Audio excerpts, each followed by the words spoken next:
Tapi jangan dilaporin udah dong. Jangan, panjang masalahnya gimana. Aku kadang juga kayak begini mau jangan. Beredar rekaman Leon Dozan menangis minta jangan dilaporkan usai aniaya kekasih, kini terancam buih. Tengah beredar di media sosial rekaman suara diduga Leon Dozan yang menangis memohon untuk tidak dilaporkan kasus penganiayaan terhadap kekasihnya Rinoa Aurora.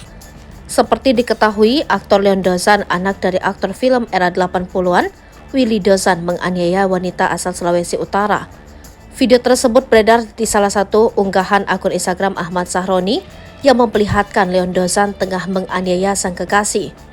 Usai menganiaya kekasihnya, kini beredar rekaman suara yang diduga Leon Dozan meminta kekasihnya untuk tidak melaporkannya ke polisi. Rekaman suara ini beredar di salah satu unggahan Instagram @sedangrame yang memperlihatkan rekaman suara dikirim oleh akun WhatsApp bernama Rinoa.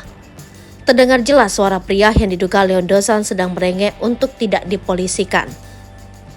Ya, tapi jangan dilaporin dong. Udah dong, please panjang nanti masalahnya, jangan dilaporin. Ucap suara pria yang ada dalam rekaman. Ucapan tersebut lantas dijawab oleh wanita yang sambil menangis menyebutkan kekasihnya sebagai pribadi yang kasar. Diduga perempuan yang berbicara dalam rekaman adalah Rinoa Aurora Senduk. "Kasar kamu, cowok kasar," kata wanita tersebut. Lebih lanjut, terdengar lagi suara wanita yang diduga Rinoa Aurora Senduk meminta diantar pulang ke rumah dengan dalih sudah ditanyakan sang ibu. "Anterin aku pulang, mama minta aku pulang sekarang," kata dia. Permintaan sang wanita ini dibalas suara pria yang diduga Leon Dozan meminta untuk menghapus video yang diduga kuat bukti kekerasan yang sekarang ramai beredar di media sosial. "Iya, tapi videonya dihapus. Kamu mau viralin? Jangan dong, please tolong hapus videonya ya," bunyi suara pria dalam rekaman tersebut.